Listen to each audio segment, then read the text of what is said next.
En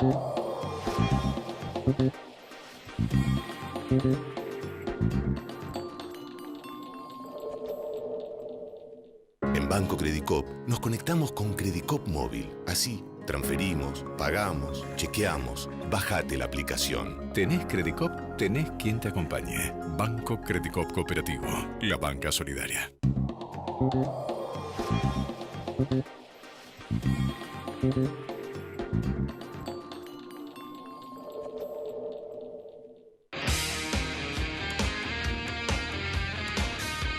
¿Qué tal? ¿Cómo les va? Bienvenidos a esta nueva edición de La Cultura del Trabajo.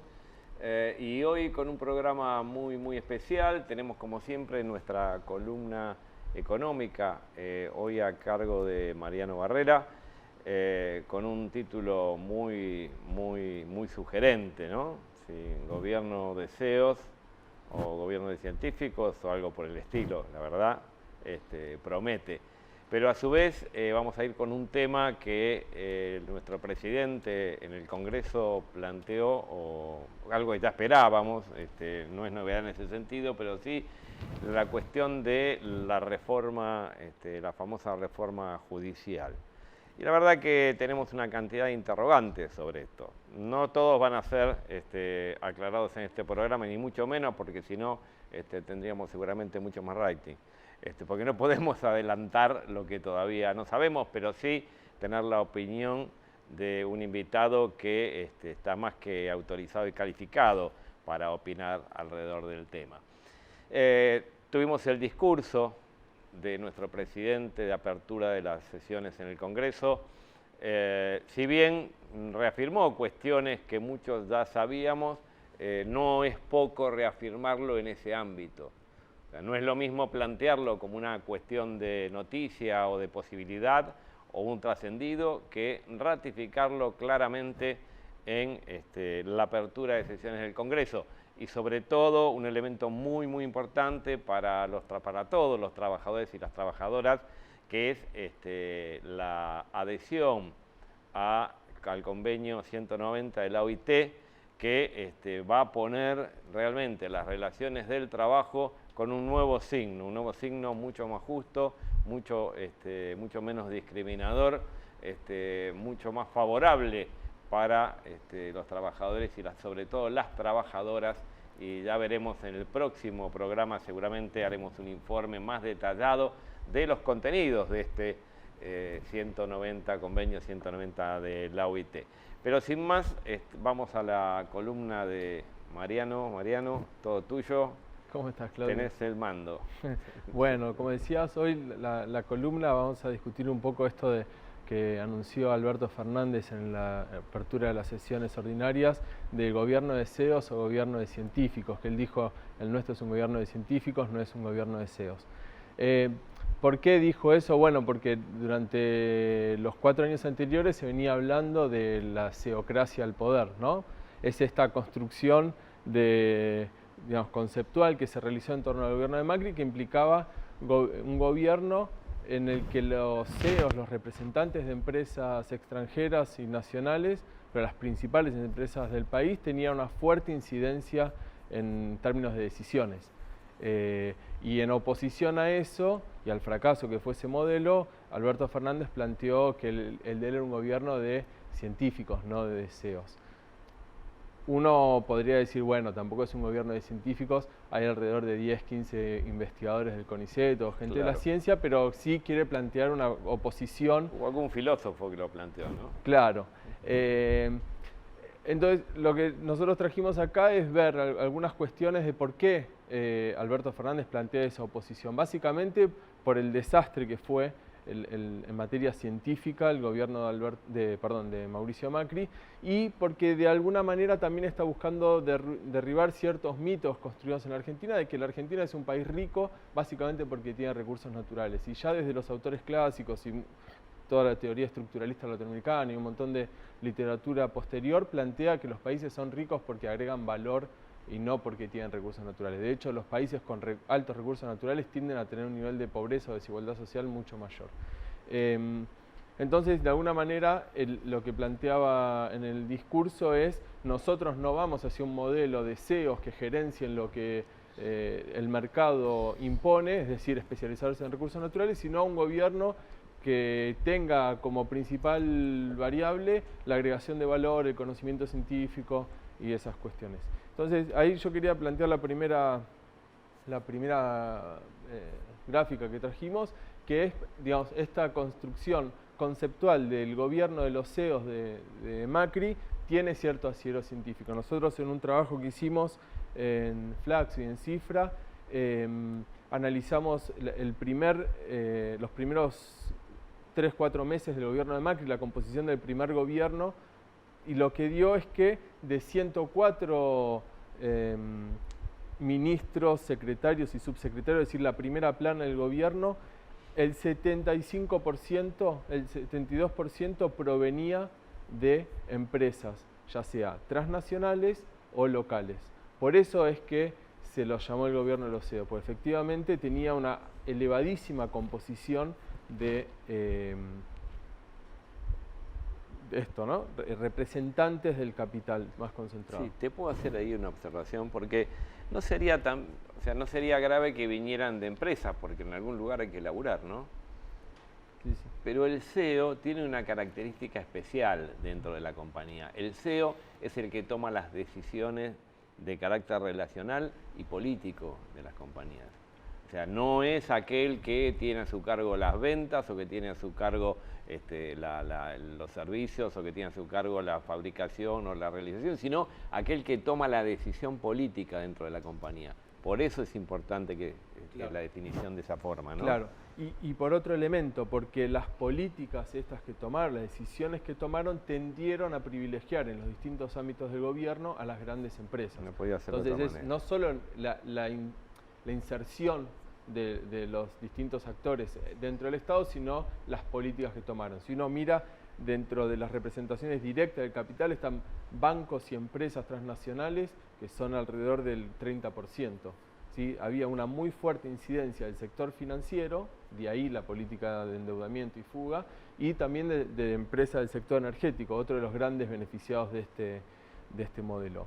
Entonces lo que decía es, en este modelo que apuntaba a dejar librado al mercado y que los CEOs solamente garantizaban esa dinámica del mercado, el sector científico fue uno de los grandes perjudicados. Y ahí tenemos la segunda filmina, lo que mostramos es la evolución del presupuesto de ciencia y técnica y del CONICET durante el gobierno de Cristina Fernández del 2007 al 2015, que cuando uno mira casi se duplica el financiamiento en términos reales, y los siguientes años del gobierno de Macri, que hay una caída entre el 30 y entre el 20 y el 35%.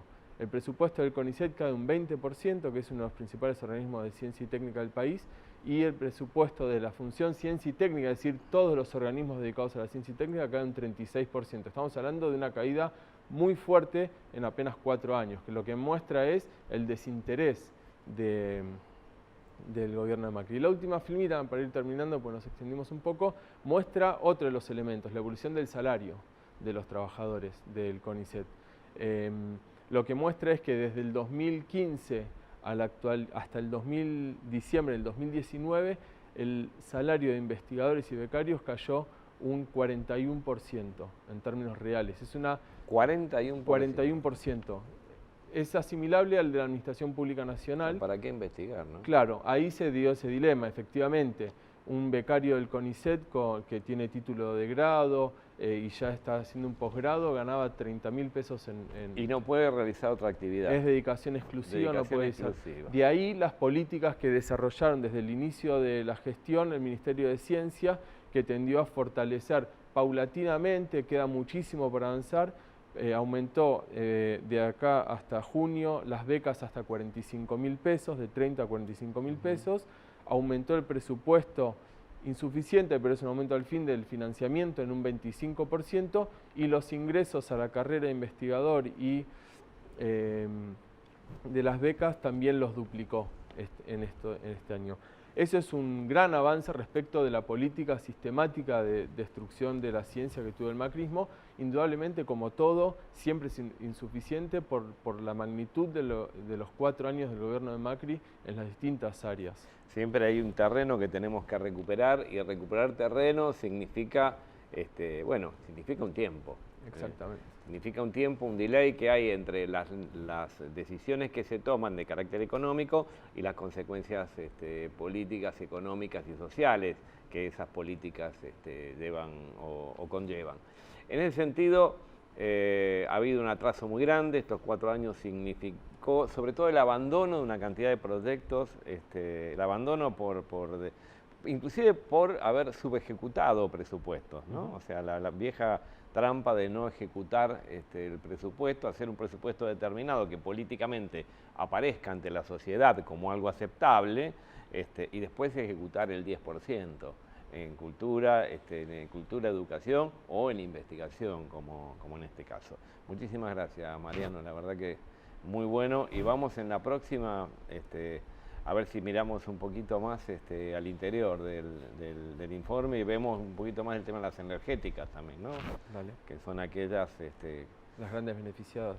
Pero todo esto también se pudo realizar y se pudo hacer porque hubo una parte de la sociedad que esto lo bancó, digamos que esto de alguna forma lo sostuvo en lo político, y bueno, sacó el 40% de los votos este muchacho, habiendo hecho el desastre que hizo, ¿no?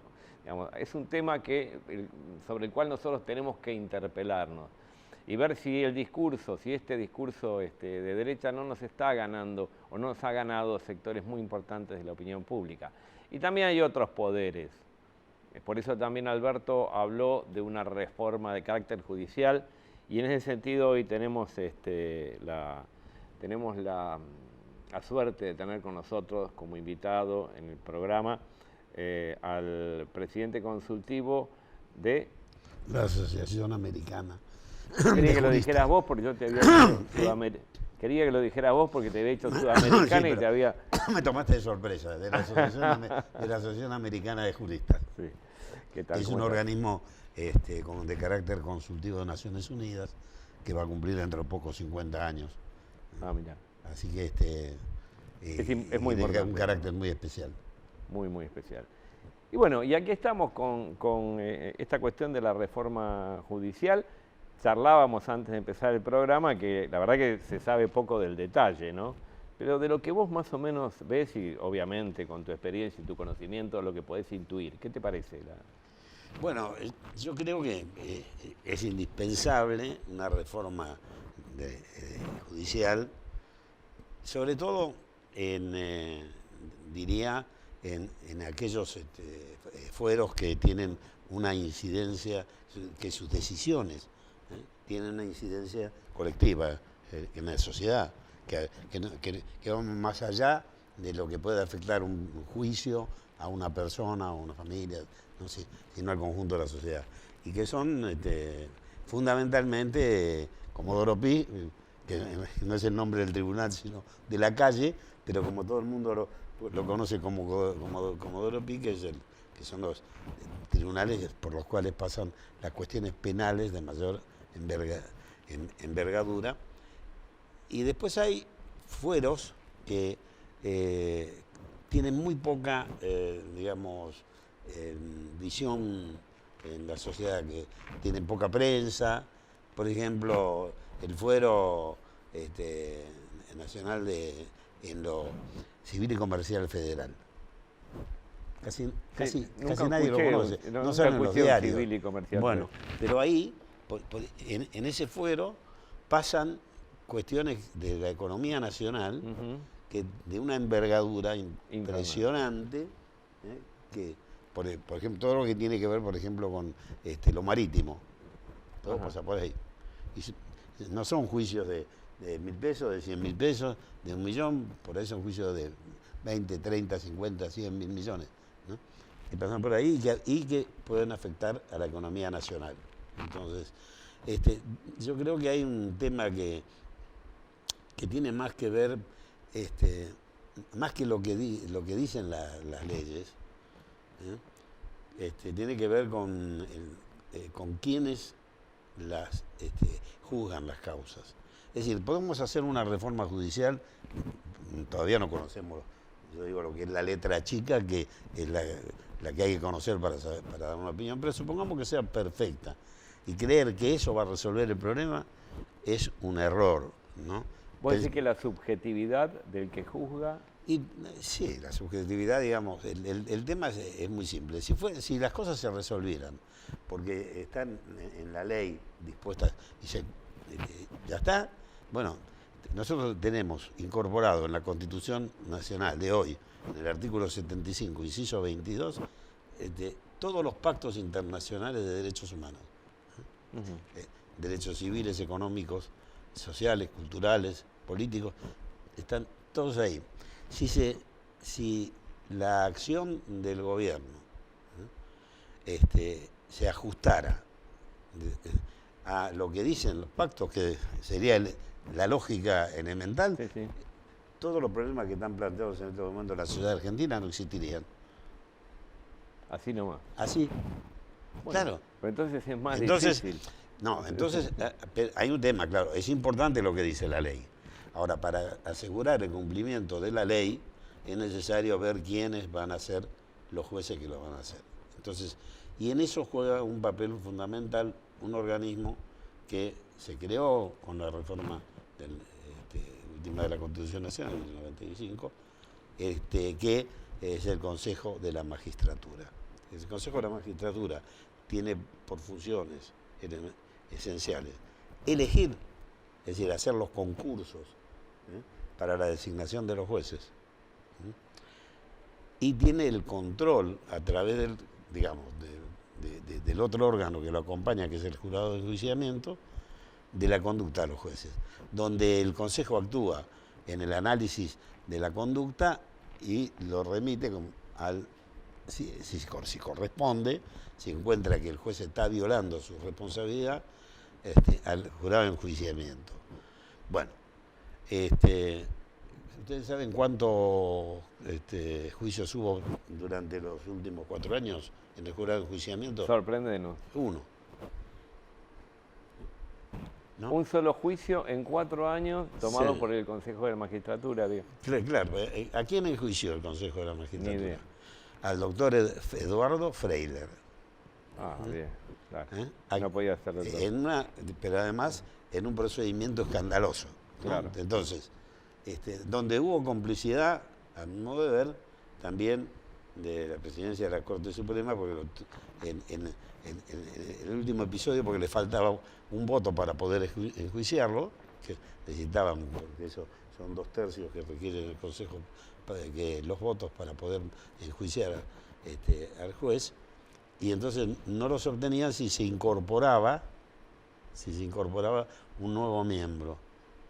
Y ese miembro tenía que jurar ante la Corte, y demoraron unas horas la jura, y mientras tanto lo echaron, ¿no? Entonces, digamos, acá hay una cuestión fundamental y es central: cómo se elige y cómo se controla a los jueces. ¿Cuáles son los requisitos para ser juez? Los requisitos están en la ley. Todo, usted mira, lee, está bárbaro. Todas las garantías de que va a respetar la cuestión fundamental. ¿Cuál es la cuestión fundamental? Que el juez lo que tiene que estar es compenetrado realmente, pero haber demostrado en el proceso de selección, no solo que conoce la Constitución, los pactos, etcétera, y todo lo que tiene que conocer un juez, sino que además en su vida ha mostrado, por lo menos, que nunca estuvo entre los que violan esos principios. Por Ahora, ejemplo, todo esto es teórico, ¿no? Es teórico, porque yo te hago una pregunta. Claro, el Poder Judicial es un poder que no está sujeto al consenso. Digamos, el Poder Ejecutivo dice, bueno, mirá, sacamos un gobierno liberal que nos estaba haciendo un daño terrible, estaba sometido al consenso de la mayoría de la sociedad. Pero en el caso del Poder Judicial, claro, tiene una autonomía impresionante. Está bien, está el Consejo de la Magistratura, pero resulta falible el mecanismo, de alguna manera, porque si no, no tendríamos los problemas que tenemos. Claro, no, sí, en efecto. Bueno, todo lo humano es falible, ¿no? Todo, pero bueno, pero de Lo lo que único se trata... que cuando somos muchos por ahí, la cosa es más difícil. Claro, de lo que se trata justamente de ver cómo se crean los mecanismos, los controles, etcétera, para que y cómo se hace el proceso de selección, ¿no? Entonces, efectivamente, tenemos esa situación de que además tenemos un sistema en el cual yo diría que es monárquico, ¿no? En ese aspecto, porque un juez es inamovible, salvo que lo eche el Consejo de la Magistratura, Claro. ¿no? Pero si no, es eterno el cargo. Lo único que no puede hacer es trasladarlo directamente al hijo, porque... No des ideas. ¿Eh? No des ideas. No, no doy la idea, pero pero si uno mira los apellidos en el Poder Judicial, en las escalas que van de secretario para abajo, la cantidad de apellidos que se repiten, es medio borbónico. Pero bueno, ¿cuál es el tema? Yo creo que eso que se ha planteado como una especie de garantía de que el juez no esté sometido a las órdenes del Ejecutivo o que vea afectada de alguna manera su independencia porque no tiene estabilidad, ¿no? Es un error que pagamos todos. El juez tendría que tener un periodo de mandato, 4, 5 años, 8 años, no sé, 10 años si quieren. Pero en ese momento tiene que rendir cuentas ante la sociedad en un nuevo proceso de selección. Bueno, ahí propusiste un mecanismo. Sí. Porque, vamos a decir la verdad, a ver, ustedes tienen, el poder judicial tiene, como todos los poderes y como todos los sectores, si se quiere, un funcionamiento que tiene un carácter corporativo. Digamos, tienen una determinada defensa de sí mismos y es entendible. Por eso se llama la familia judicial. Por eso se llama la familia. Ahora, vos acabás de dar un mecanismo que si los jueces por 4, 6 o 10 años, bueno, es un principio. ¿Qué otra cosa plantearías en el...? Bueno, pero además tiene que haber el control del Consejo de la Magistratura, tiene que ser un control efectivo, ¿no? ¿Por qué prácticamente no hay enjuiciamiento? No puede ser, no tenemos una maravilla de Poder Judicial que determine que pasan los años. Por ejemplo, este año no hubo una acusación, el año anterior tampoco, ni una acusación. Todos los jueces son magníficos, ¿no es cierto? Entonces, claro. Bueno, lo que pasa es que por un lado la composición del Consejo juega negativamente, porque... ¿Por qué negativamente? Bueno, porque de acuerdo a la Constitución, artículo 113 de la Constitución, la composición, es decir, el 114, la composición del Consejo es, lo que dice la Constitución es que tiene que haber un equilibrio de la representación de jueces, de abogados, de